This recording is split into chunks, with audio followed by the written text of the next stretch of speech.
um, because there are so many reasons for this. And if you see, um, the most important, that is inhalation therapy is now become mainstay for asthma management in children. Forget about the asthma management, because that is the biggest chunk in the respiratory practice, even in pediatrician office practice, as well as for pediatric pulmonologist or allergist practice. And we as a pulmonologist, we see some different respiratory disorders like cystic fibrosis, bronchopulmonary dysplasia, primary ciliary dyskinesia, and of course neuromuscular diseases, of course tracheobronchomalacia and croup, which is very commonly seen in pediatric practice. So in so many other diseases other than asthma also, we are using a lot of inhalation therapy. So aerosol therapy is considered to be more complex than oral therapy, because there are so many drugs, what to mix, when to mix, which inhalation device to give, what medicine to be given. So there is too many things to before deciding upon inhalation therapy. But if you understand the basic pathophysiology as well as the physiology of lung and how this aerosol therapy acts, then it will be very easier for all of you. And the drug treatment regimen for vast majority of patients with asthma is straightforward nowadays because of GINA guidelines, IAP guidelines. We have asthma training module, we have United Airway Disease module. But the choice of drug delivery device, I feel still it is very, very poor in entire country. Even in Mumbai, I'm not talking about only Mumbai, but entire country. And I see so many patients coming with wrong devices, and they're not getting better just because they are not using proper devices. And let's have a little bit clear idea about it.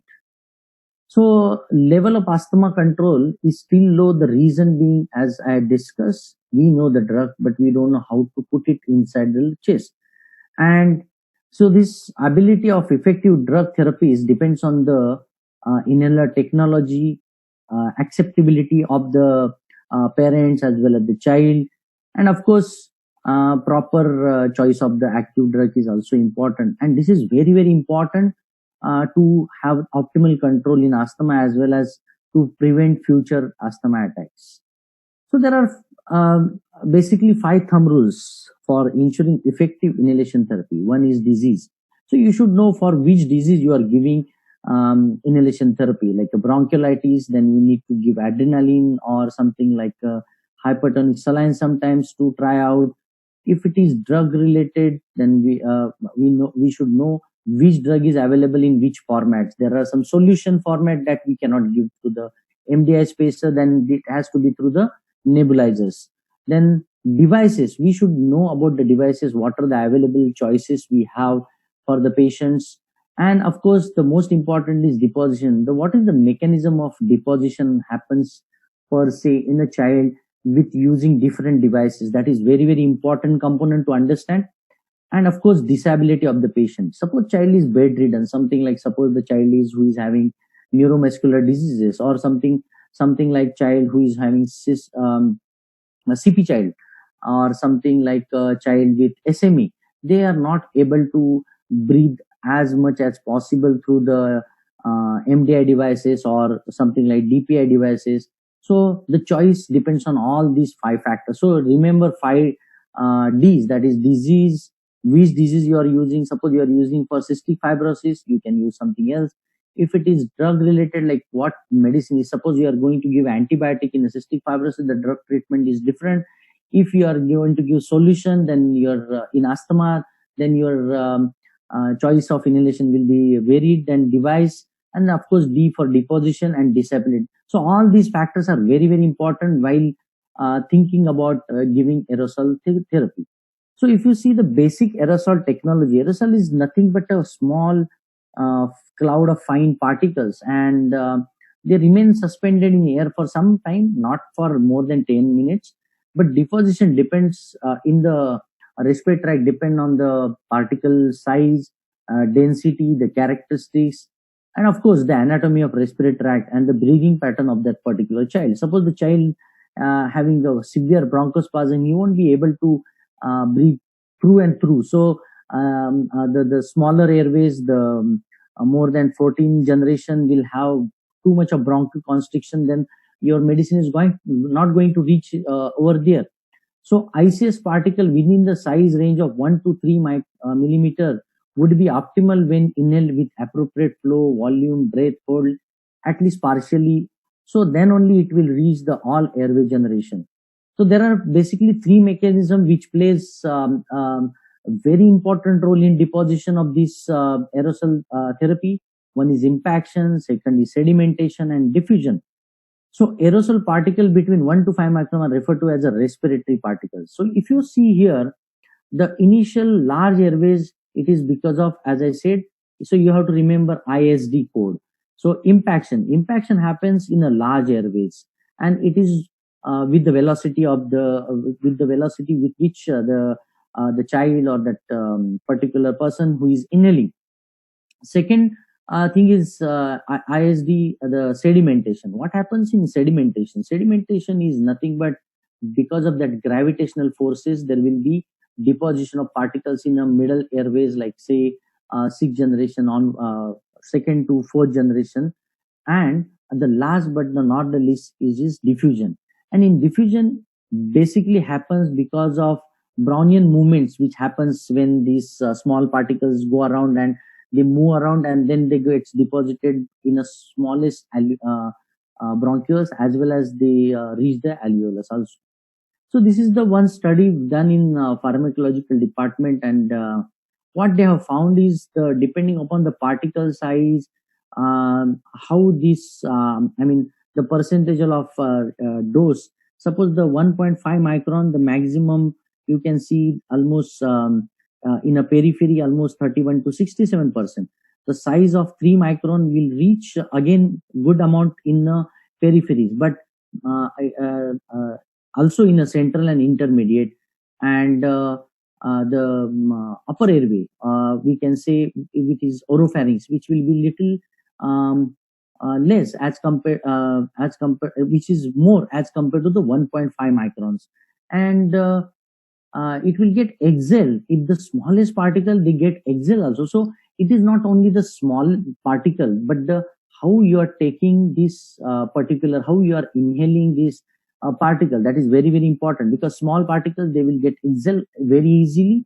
So if you see, as particle size is less, the chances of reaching to the periphery are also more, as well as exhaling also more. So it is not necessary to have very very very small particle size. So ideally 1.1 1.5 to 3 micron is the ideal size to reach to the peripheries, and more than 3 or 3 to 5 3 and above, they will reach more in the larger airways, but they will not get exhaled that easily. The reason is because they are big particles. So what GINA says, because we Indians follow GINA guidelines at the most, and what GINA says, in clinical practice, the choice of medication, the device, dose should be based on the following things. So what exactly the symptom control of that child? What are the risk factors for the child? What are the patient's preference, which is very, very important. And of course, in India, the practical issues like cost, ability to use devices, and the adherence, which is very, very important. Even in European countries, even in developed countries like Europe and America, North America, the adherence is only 50 to 60%. So all these factors are very important when it comes to the deciding upon the choice of inhalation devices. But if you know what are the choices do we have in a preschool children as well as in older children, even school children, then you can see the first and the first device which was there in market since long back is the nebulizers. Second is your pre-actuated meter dose inhaler plus spacer, and there are some wall holding chambers now available easily. Then we have dry powder inhalers, that is DPIs, which is for the little bit adolescent and little bit older children. In school children, on inhalation methods can be used, and the choice depends on the child's ability and the preference. In small children, we decide, but in older children, child decides. So just remember this very, very important thing. So what else we can think about in selection of appropriate aerosol device? The crux of this slide is the best aerosol device for the individual patient is very important, and to optimize the best result of that particular medical aerosol therapy. And whatever trial, whatever has been done, whatever you tell the patient, how much he has grasped, how much the parents have grasped, that is very very important.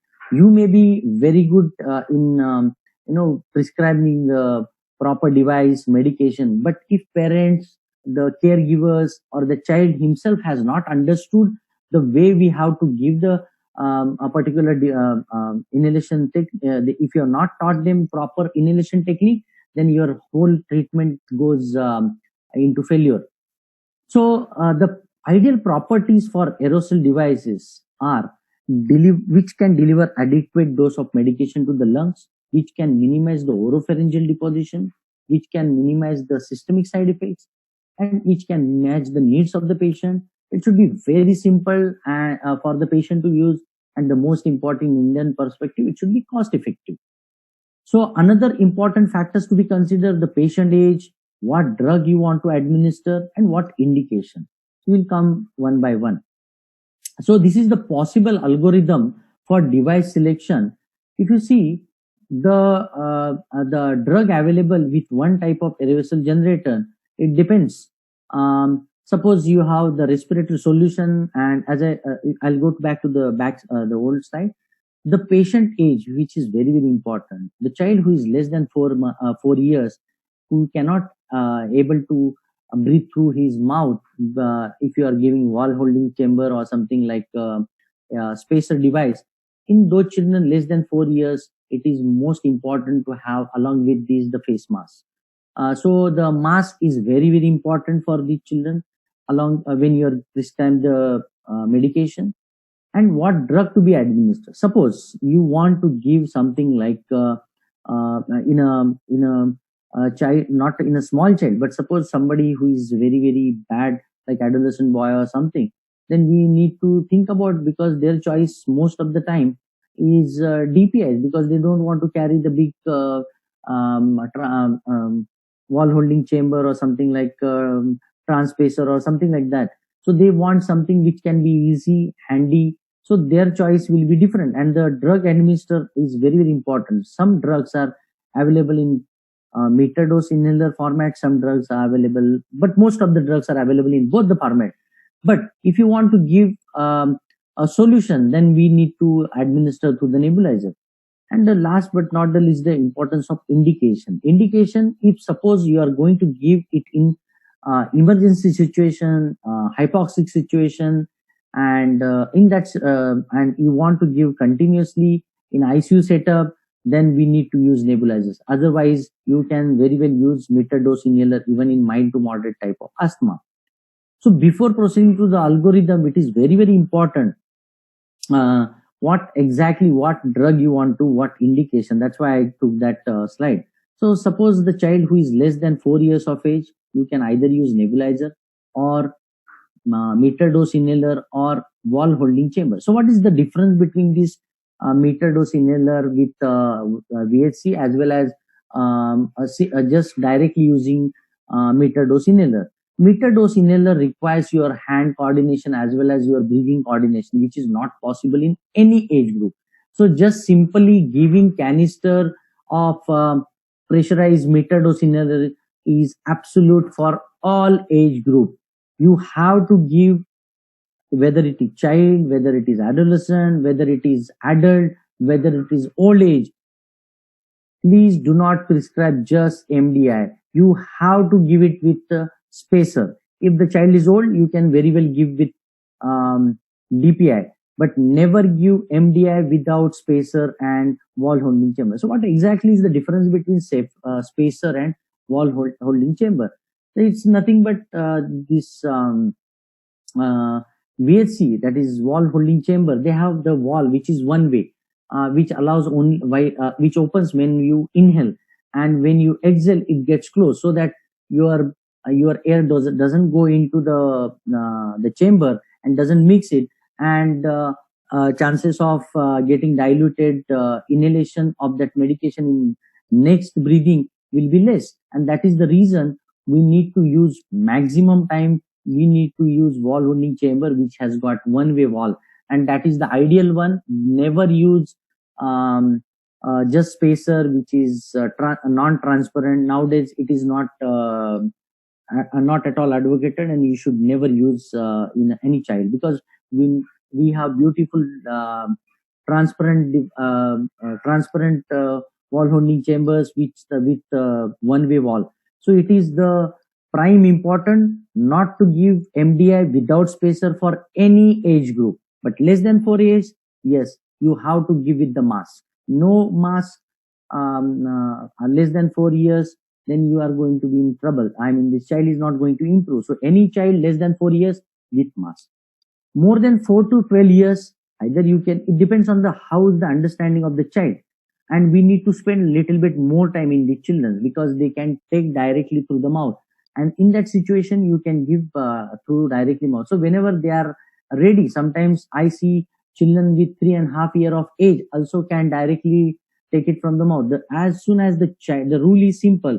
As soon as child starts orally, it is best to switch from the mask to the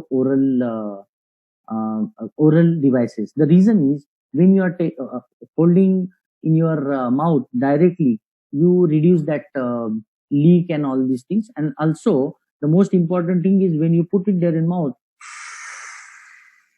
they can inhale very slowly and steadily, and they can hold. So another important thing is the children who are more than 4 years of age, you have to teach them to hold, because once you hold, then only the sedimentation process starts. And as I told you, the three mechanism with which it gets deposited in lower airways. The importance of little bit of breath holding is very important after 4 years. Less than 4 years, it's very, very difficult. More than 13 years, of course, you can use DPI or MDI, depend on the child's preference. So what is exactly, how will you decide whether to give DPI or whether to give a child with MDI with spacer? So all studies says a child who can breathe, whose breathing inspiratory flow more than 30 liters per minute can definitely use MDI with spacer, or he can. But for using DPI, you need little bit more, like more than 60 or around 60. So if your inspiratory flow rate is around 50 or 60, you can definitely give DPI, because DPI is a very good small machine with which you can achieve a maximum drug concentration. And but for this you require little bit more inspiratory flow, because you have to before using DPI you have to exhale little bit. Full exhalation is important, and after exhalation you need to properly inhale very fast and steady, and with inspiratory flow of almost 50 to 60 liters per minute, like this.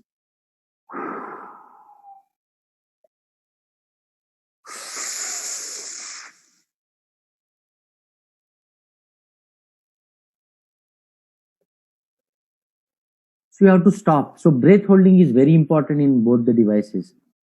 Poor you are thinking about, then it is better to use MDI with spacer, and don't use DPI in these children. So what do guidelines recommend? This is British guideline. What British guideline says, the choice of device may be determined by the choice of drug. That is what we have already said. And if you have started using one device and you are not getting proper response to the particular device, then you can go back to the other device. Like suppose a child who is on MDI with spacer and he's not getting better with that particular, but how much time you will spend before deciding upon changing the device. It depends on the person to person and how you have taught the parents. So that is very, very important. So the other important aspect is to reassess inhaler technique whenever they are coming to you. So what British guidelines says, the technique and training, very, very important. So prescribe inhaler only after patient have received training in use of how to use the device and he has sufficiently demonstrated satisfactory technique. Suppose a child who is less than 2 years of age, if the parents are not able to do it properly, then we need to change the device. Then another important thing is in acute asthma, both MDI with spacer with the mask as well as your nebulization as effective as both. So, but very important thing is if it is hypoxia, saturation is less than 92%, then we need to go to the nebulizer along with oxygen.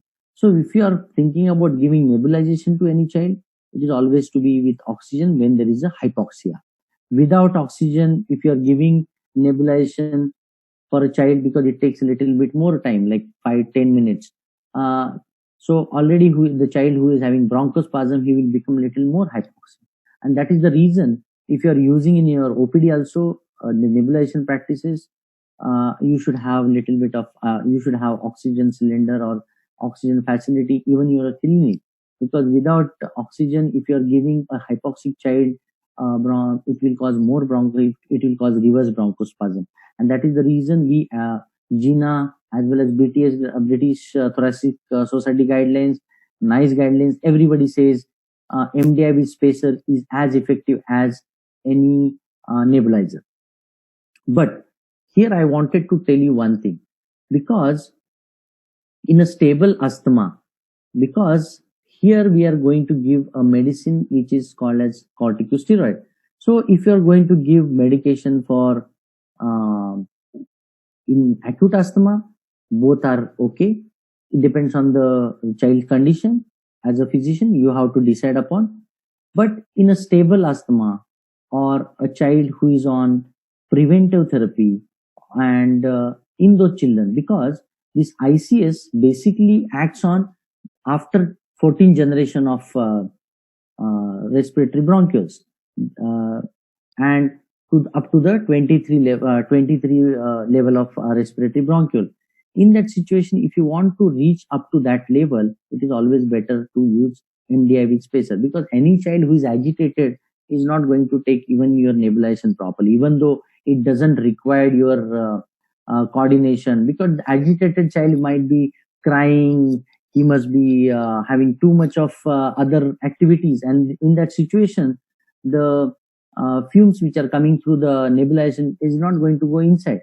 So either you give nebulizer or give MDI spacer, both are equally effective, but MDI spacer has got little bit advantage in small children, because you have to give it for just for hardly 2 to 3 minutes, and nebulization takes a little bit longer time.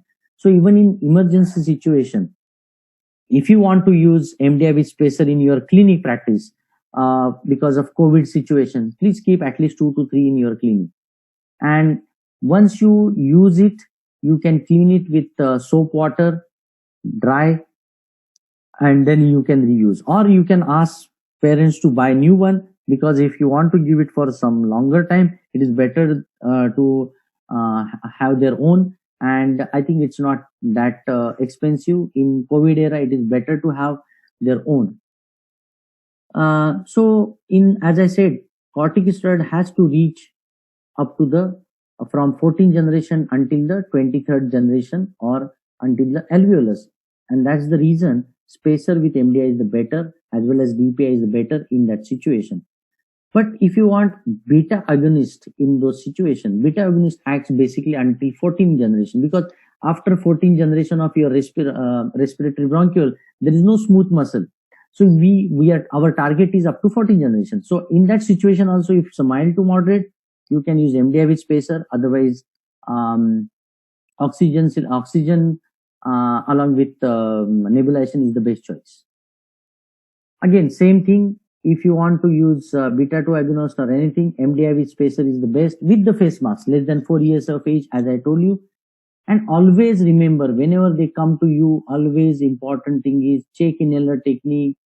Whenever they come to you, show how they using. First you ask them how they are using, then identify errors, because that will remain in their mind for longer period of time. So again you correct the whatever problem they have faced. And there is beautiful study which has shown, if your mass seal is having a zero point 0.2 centimeter of leak also, almost 50 to 60% drug goes waste. And that is the reason you should have proper tight seal around your nose and child's mouth. And encourage the child, if he is understanding, cooperative, encourage the child breathe through the mouth, not through the nose.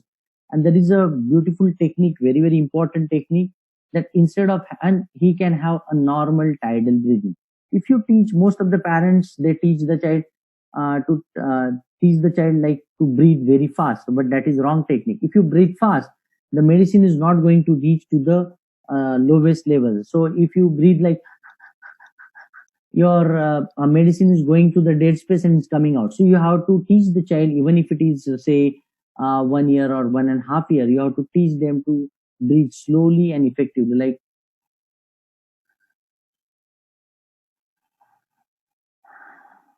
this is the proper technique. So you have to correct the technique of each and every time whenever they come to you, and demonstrate every time. You have to demonstrate. If you are busy, your pharmacists or nurses can very well provide.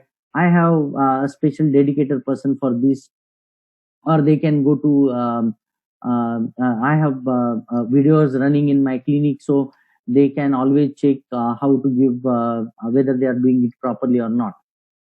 So again, as I said, less than 5 years, MDI with spacer, wall spacer are the better choice. With the face mask is most important.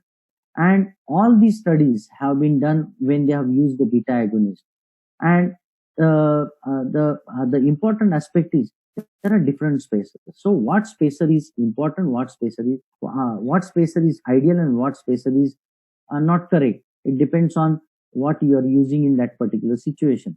So 0 to 4 years, I would say 4 years, always use with the face mask. But after 4 years or 3 years, child start usually with using the mouthpiece, and the mouthpiece is the most ideal.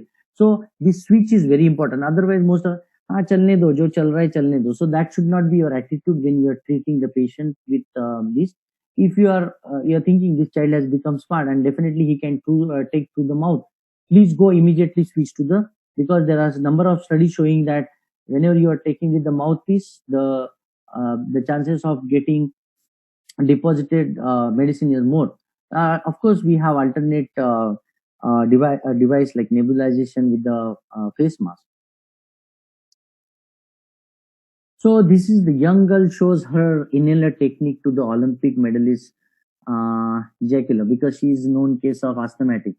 So if you see this technique, what do you think? Is it right or wrong? So this technique is of course wrong, because she's not using any type of, she's directly taking. So, and you can see the mouth is open, there is no proper seal, and as I said, breath as well as inhalation coordination won't be there. So it is always to remember that you need to have, because with this you will have more medication in the oropharynx rather than going into the lungs. And most of the time when you directly take this device without spacer, what happens? Either you will get hit by this so fast coming medicine, and another thing is you get oral candidiasis, and most of the time they do like this. So as if they are swallowing.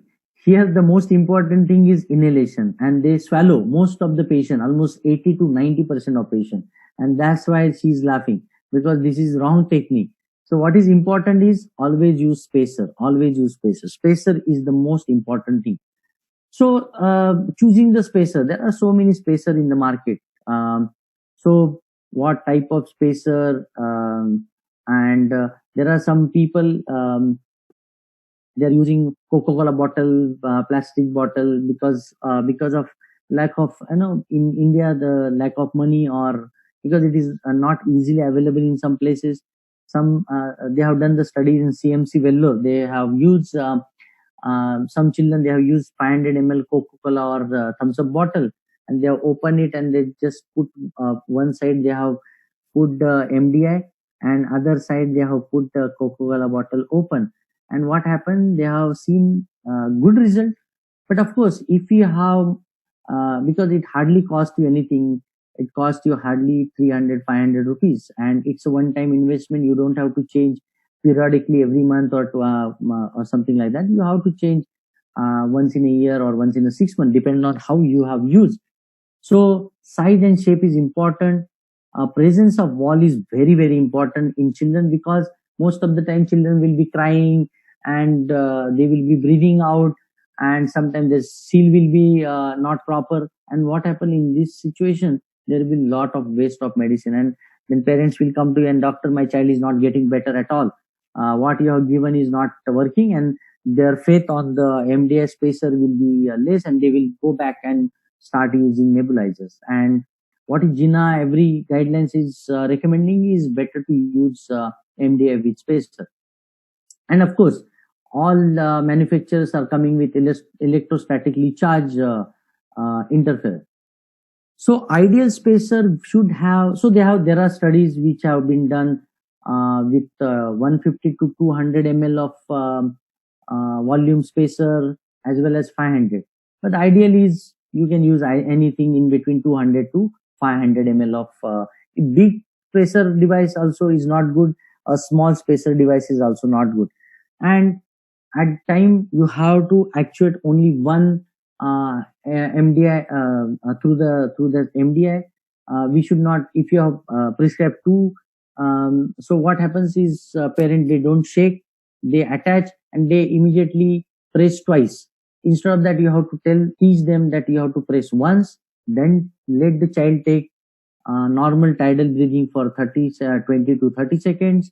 Do not count in front of your child, because most of the time I have seen that mother tell the child to count. So child will be counting 1, 2. So instead of breathing in, he's just counting. So counting is nothing but he's experimenting. So it is better not to count. If you want to count, count in your mind. Don't count outside, because child will also, in response, child will also start counting, and that is not good for inhalation technique. And of course, you have to shake inhaler before using. So the way spacer is used is very, very important. To actuate MDI only when child is ready. That is very important. Most of the time what happens, mother will shake, and then she will put, then they will press. What happens, they press and then they will attach child's mouth. That is also wrong technique.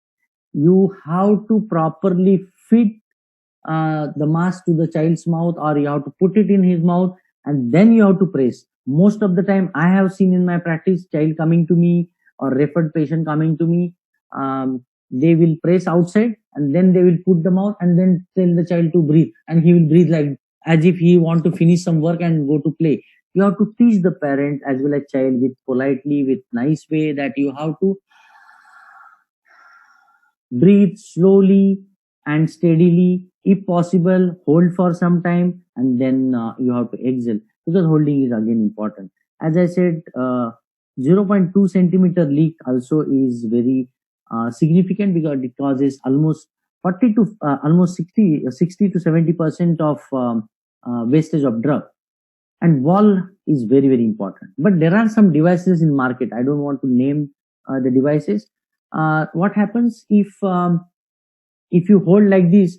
What I don't have now because I'm not in my clinic. So I'm sorry for that. But if you hold a device like this, their wall gets open.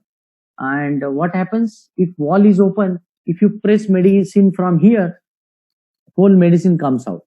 And before child starts breathing in, the medicine is out. So what I will suggest all of you to hold a chamber like this, inclined position, not like this. If you hold like this, then the medicine is going to go waste. But transpacer is one device which has got very because that fish mouth wall, it doesn't open when the child is breathing in, only that time it opens. When child is breathe out, it will close. So that is very important. Another thing is, if very important question is whether to give when child is crying. So the recommendation says when child is crying, please do not give, because most of the time child is crying means is expiring out. So medicine is not going to go inside, and there will be a lot of wastage of medication and child. So you have to make sure to calm the child and then give. Or somebody should hold the child like this, and other person will put the mask properly and give the medicine. Some people ask whether to give the medicine when child is sleeping. I would say when he's sleeping down, either you should make it. But when he's sleeping, uh, without any problem, you can make the child like this, little bit of inclined position, say 45 to 50, and then you have to, you can press, and that time child can breathe in and breathe out in a tidal manner. So as I said, what Gina recommends, same thing. Um, do not use unnecessary plastic spacers which are not having electrostatic charge. So to wash this material, you can use simple soap and water. Do not rub it.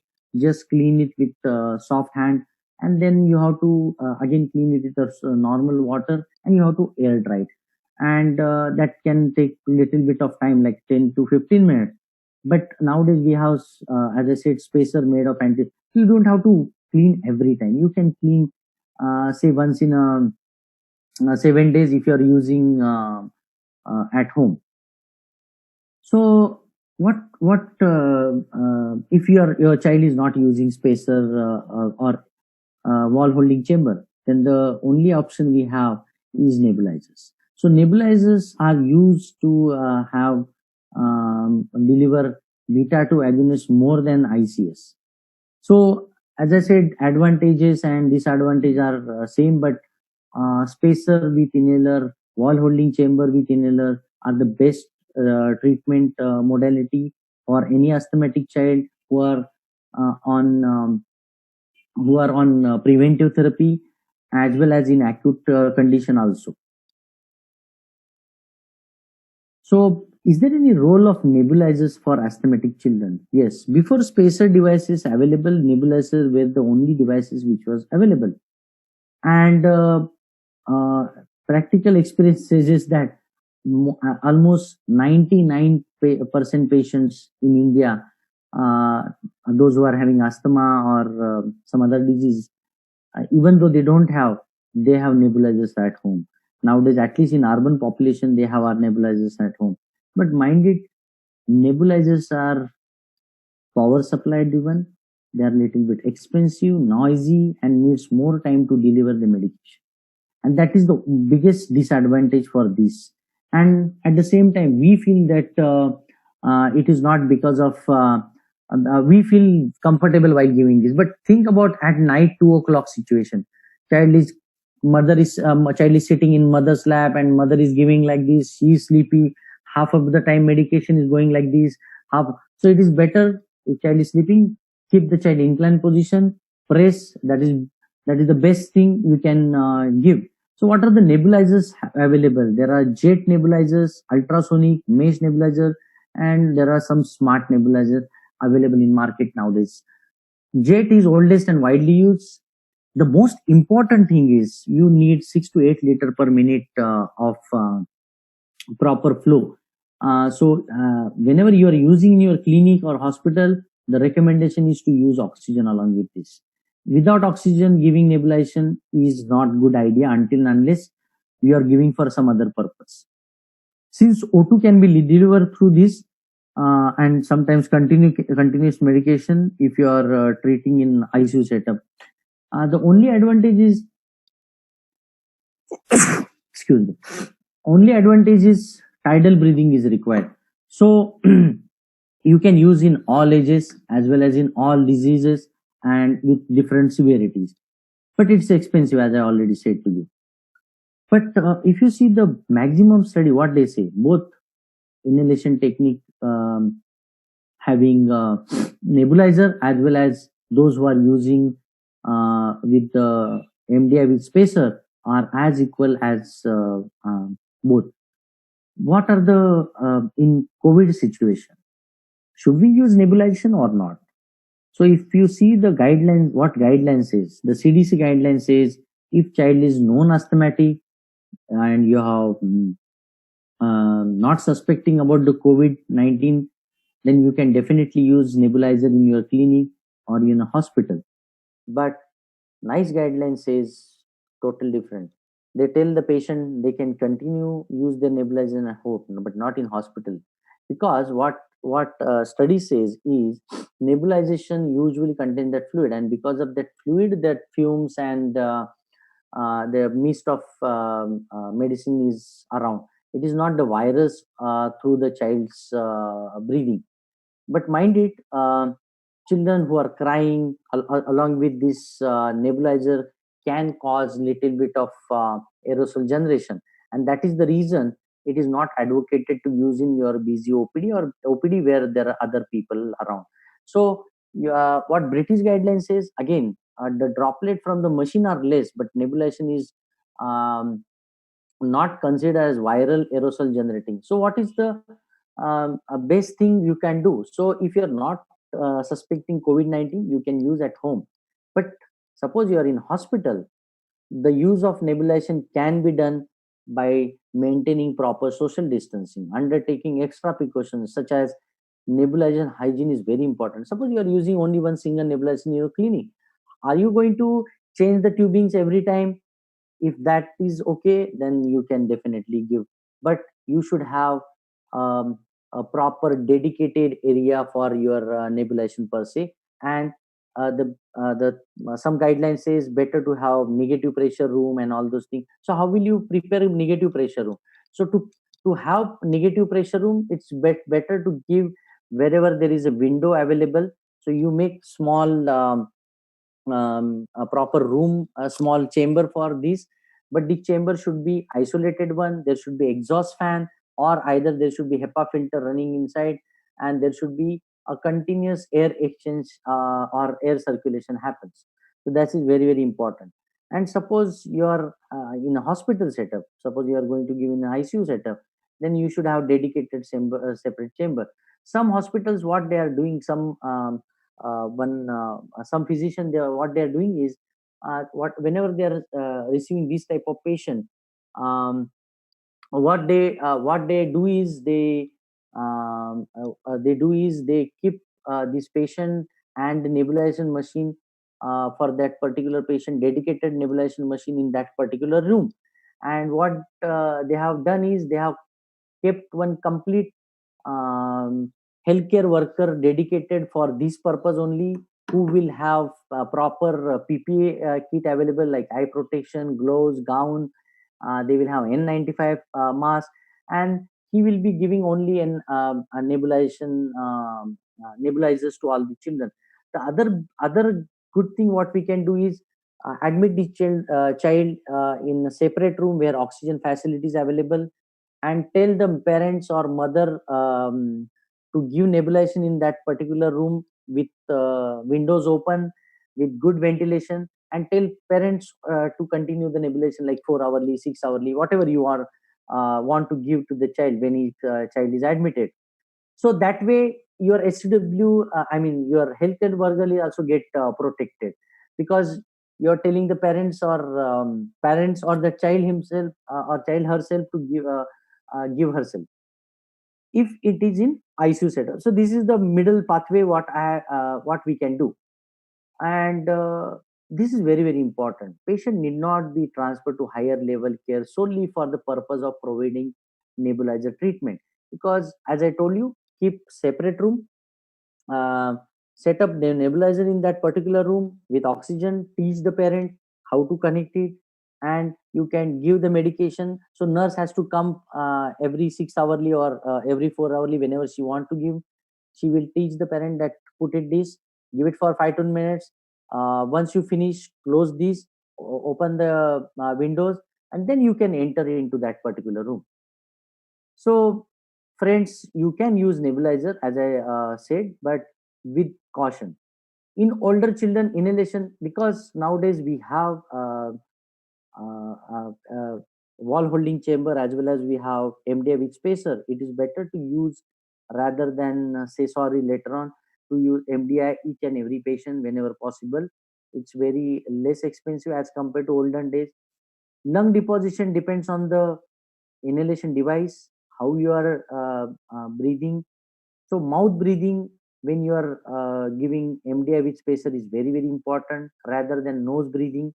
Proper seal is very important rather than uh, fast breathing.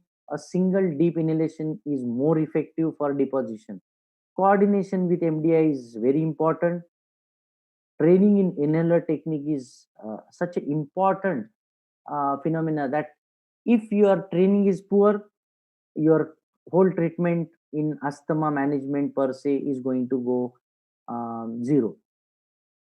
So my concluding remarks: at present, clinical management should be based on prescribing device that the patient will use. Encourage adherence to the prescribed treatment.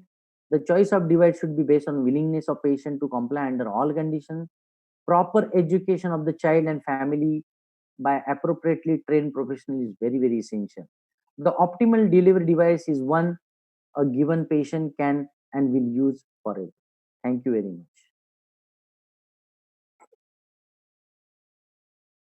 Thank you, sir. So we'll start the questions which we have come across. Yeah. Shall we go ahead, sir? Yeah, please go ahead. Yeah. So one of the questions has been asked from the doctor from Karad that can we use after using of spacer every time when patient use spacer, should we wash in a warm water, or is that okay with normal tap water also? No, because we don't know which patient is carrying what. So it is better to use with soap water. I will suggest you to keep at least 3 to 5 such devices, and you can use alternatively. Or otherwise, what you can do is the mask which is attached to the spacer device, you can clean, and you can very well air dry it. Or another important thing is, nowadays we have uh, this UV ultraviolet machines are available. So you can keep this in ultraviolet boxes for say for 10 minutes, and you can very well use it. But Okay. no simple water, it should be soap water, because only soap water can dip. You have to dip it. Only soap water can clear the COVID infection. Okay. Thank you, sir. Uh, The second question is in current scenario, are you preferring nebulization treatment to your patients less than 4 years? I didn't get your question. Sir, in this current scenario of COVID, are you preferring nebulization treatment to your patients less than 4 years? No. All patients, I am now basically asking them to use as much as possible. But suppose the child is very much in distress and is not able to take properly with MDI with spacer, then of course we have to give nebulization. But I'm not asking every patient to give nebulization. It's better to give with MDI with spacer, and it is as good as your nebulizer. And we should not me. The guideline says you should not.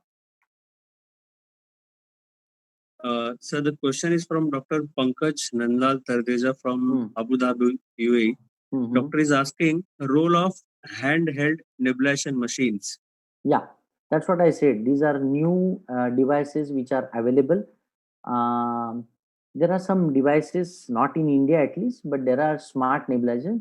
These nebulizers are very good, and what happens is when you breathe in, that time only there is because of inspiratory flow, these medicines goes in. So wastage of medicine is very less, very very minimal. Only thing is this has been not this handheld also. This has been not very well studied in pediatric age. Yes, in adult, of course, adolescent and adult age group, they are very well studied. So we don't know, we don't have pediatric data per se for these devices. So right now, I wouldn't recommend to use it handheld devices. But a child who is, say, adolescent age, more than 8 years or 10 years, and if he comes to you in acute condition, definitely you can. But MDI spacer, again, I am telling you a same thing. In any situation, in any emergency situation, also you can use MDI spacer.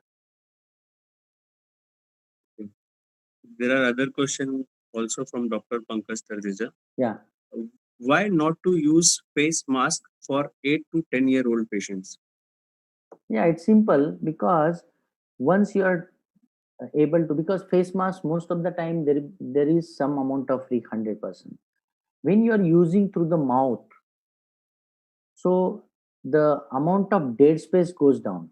That is most important. Another thing is when you are using through the mouth, your inhalation capacity goes high. So your inflow rate will be a little bit more, like say 30 liters per minute. So like this. And if you are using just mask like this, so the flow, the velocity is more when you are using through the mouth. That is the reason whenever child starts able to take it through the oral route, it is always better to switch to the oral route rather than giving to the mouth. Yes, I just wanted to tell you one more thing. In nebulization machine, in old children, like say 5 years, 6 years, those who can take through the mouth, instead of giving through the mask, there is one a pipe attached to the nebulization machine. So that is another device. You can put it in child's mouth, and he can very well inhale and exhale. Through, if you want to give nebulization in emergency situation. But in smaller children, you have to use face mask. But this device, this connection is available. So nebulizer with mask, instead of that, it is better to give nebulization with this device is available with some with easily available, so you can give through the mouth directly. Okay, thank you, sir. There are a few more questions from Dr. Pankaj Yeah. Tardeja. Please name the steroid you use below 1 year, 2 year, and how. So budesonide is the best drug which is available right now for any age group, until any age group. It is not age related, it is the severity related. So below 1 year also you can use budesonide. But now the question is, suppose you are using something with inhalation, with nebulizer, do not use any steroid medicine through the inhalation. Beta 2 agonist can be used through the nebulizer. But if you want to use steroid through nebulization, there is no recommendation. Do not use any steroid with nebulization. You can directly go and prescribe the child. Suppose you want to give ICS, you have to use prescribe sorry, I don't want to take brand name, but you can definitely use a spacer device for the child. So budesonide is there. There is a fluticasone available in India. Both are same, but budesonide is better.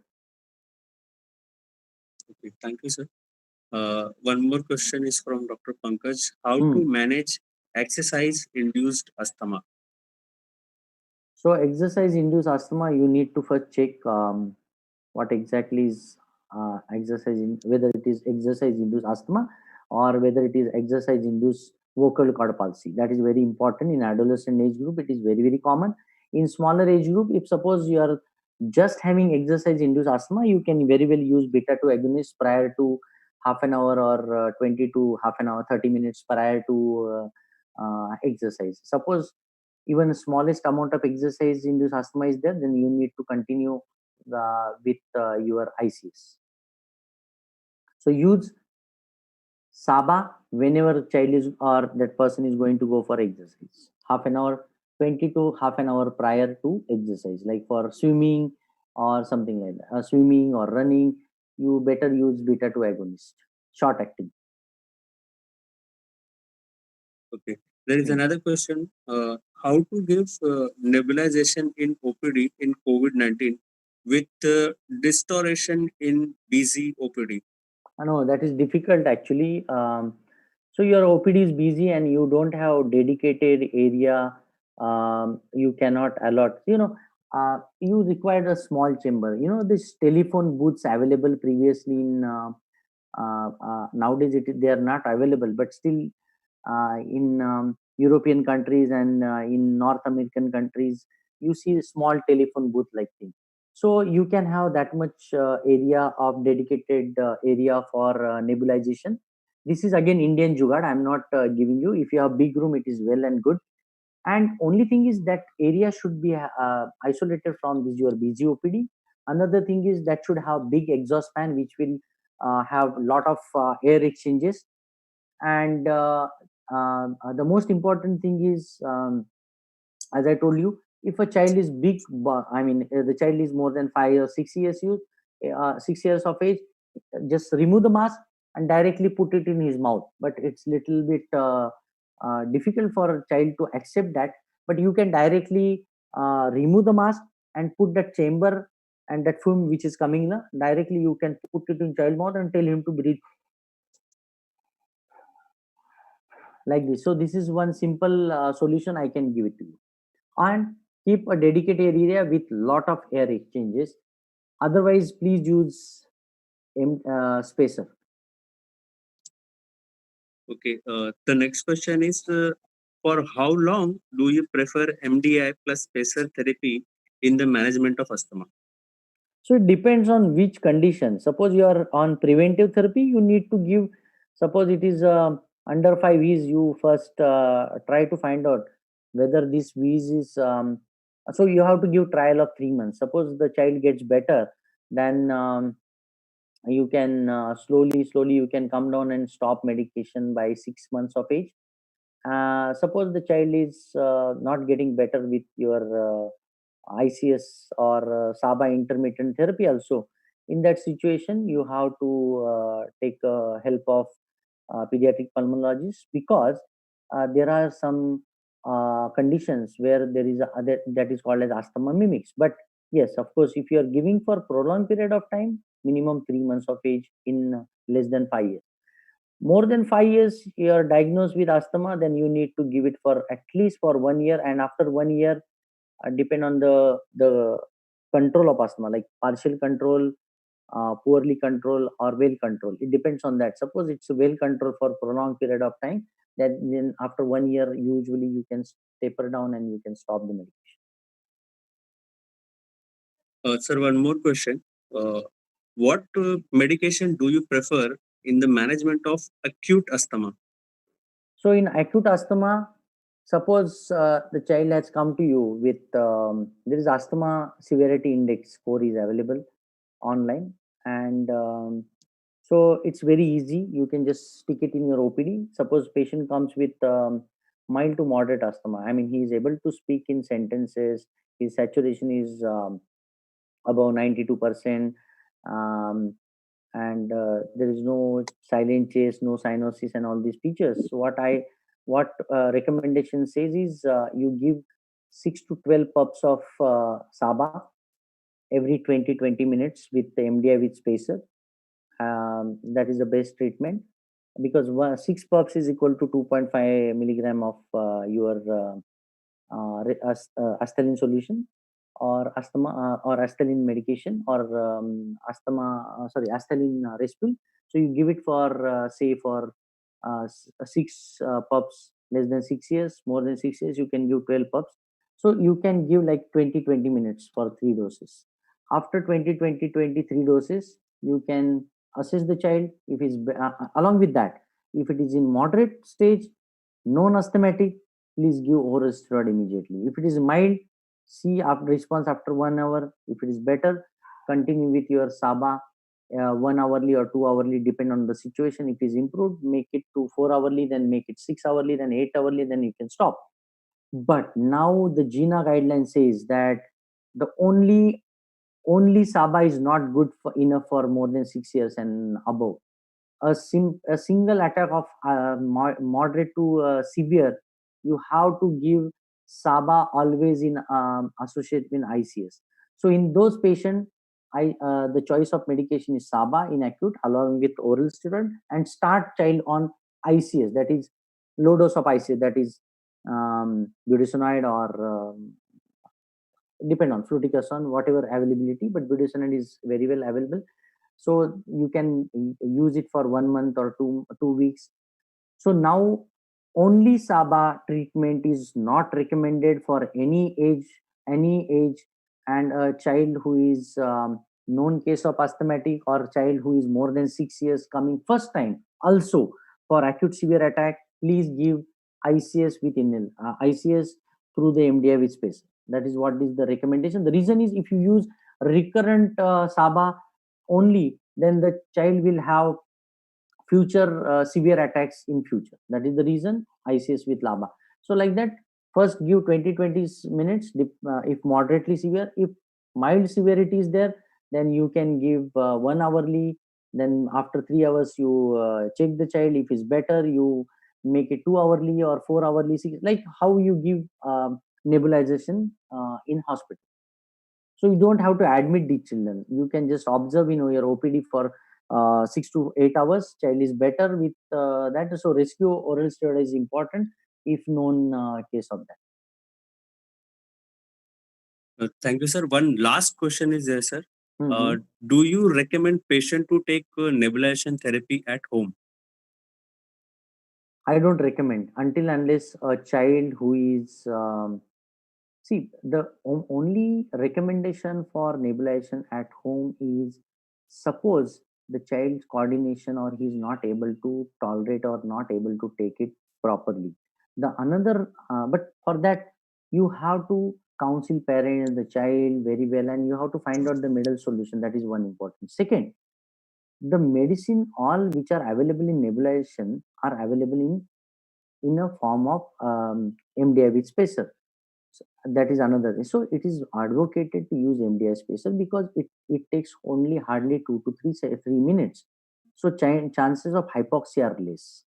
Another thing is, if you want to give nebulization, you have to give it for 10-15 minutes. So not recommended. Only indication for nebulization, I would say, is a condition like cystic fibrosis or child with PCD, where I want to give antibiotics through the nebulization, or I want to give hypertonic saline through the nebulization, or a child in even hospital also, a child with croup comes to you and you don't have adrenaline for this purpose, and in that situation, um, we can prefer giving nebulization. Otherwise, giving nebulization at home is absolute now. Please don't prescribe. Discourage these things to your parents also, because they want nebulization for even cold also. So please don't prescribe any nebulizer at home. Thank you, sir. Questions are over now. Okay. Just give vote of thanks. It was indeed a privilege to have Dr. Sagar Warankar, the eminent and renowned pediatric pulmonologist, who is also a great personality and down-to-earth person. Today, with the topic on choose drug delivery in your asthmatic patients, I'm sure all our participants, doctors, have got maximum benefit out of this, because the session was so crisp, so many questions, and it was to the ground. A big thank you to you, sir, for giving Thank you. this benefit to all our participants. Thank you very much from Lupin, Respirators Division, makers of transmission view. Thank you very much, sir. Thank you, Abhishek. Thank you, Lupin, for this wonderful opportunity to interact. Thank you so much. Thank you, doctor. Thank you. Thank you.